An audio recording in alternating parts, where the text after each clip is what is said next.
Welcome back to On the Record. The subject is UFOs. We're about to see part of a documentary. John, perhaps you could introduce it. It deals with the 14,000 cattle mutilations that happened. That's right, and we were particularly prevalent around Colorado, New Mexico, Arizona, and Utah. And it was a documentary made by Linda Moulton Howe for the CBS affiliate in Denver. And let's take a look at that now, a piece of it.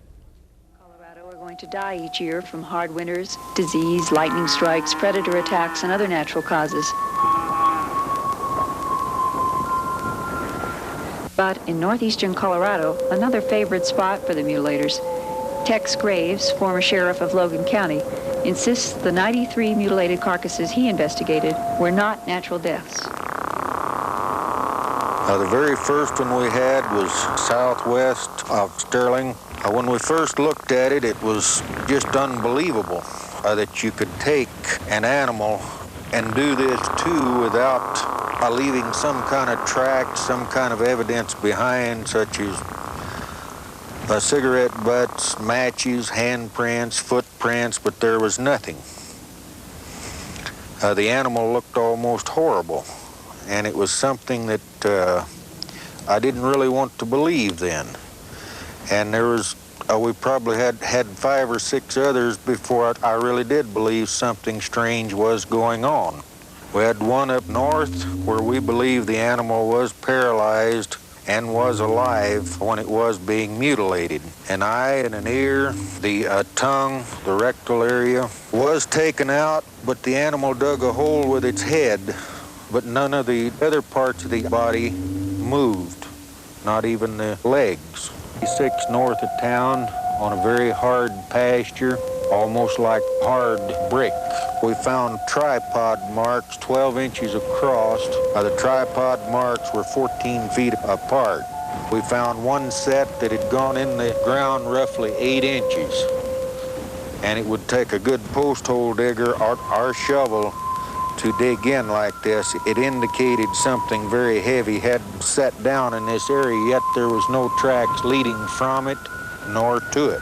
Almost nightly when this was going on, we could pick out a very brilliant, huge, brilliant light in the sky. We had a newsman take pictures of it with a very high-powered lens, but all we got out of this was the movement of it and the light showing very brilliant. Several times we observed smaller lights come out of this aircraft and then come down toward Earth.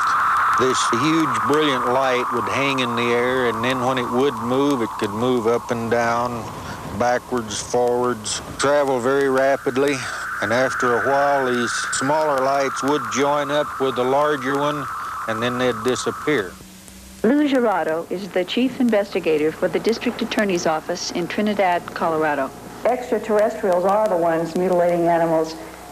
What do you think the implications are then for this planet?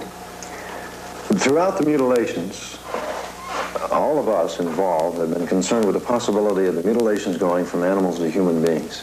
Understandable. Thank God to this point it hasn't happened. Whatever they're doing with the portions of these animals they are taking, I haven't the slightest idea. There's a reason for it. It's not haphazard. There's a pattern to it.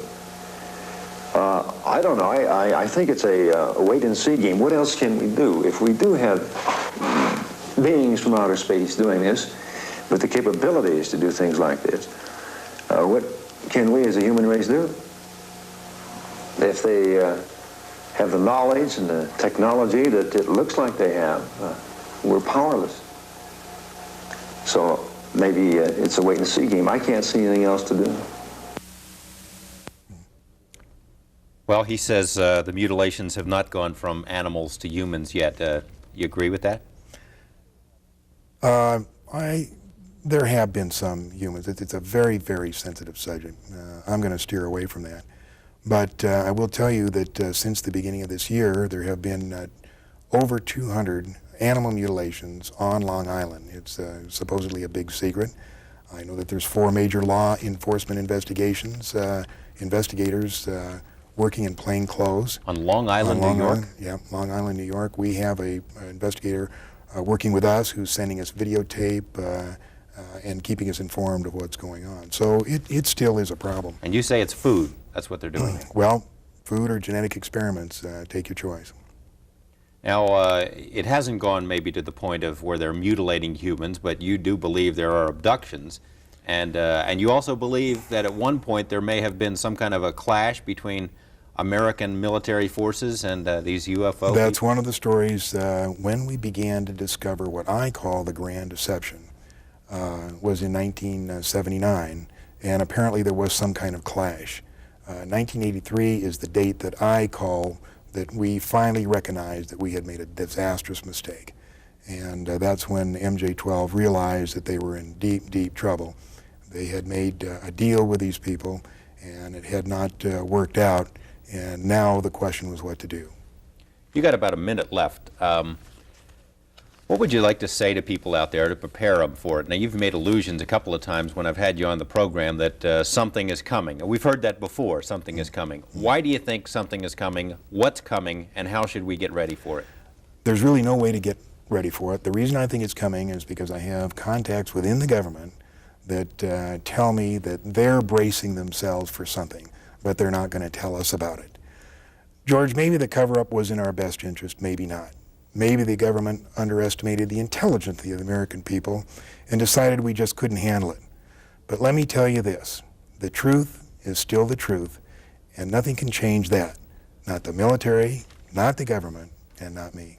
John Lear, thank you very much. It's always a pleasure to have you here, and I'm sure we'll have you back again. Thank you. Thank you as well. See you next week with more of On the Record.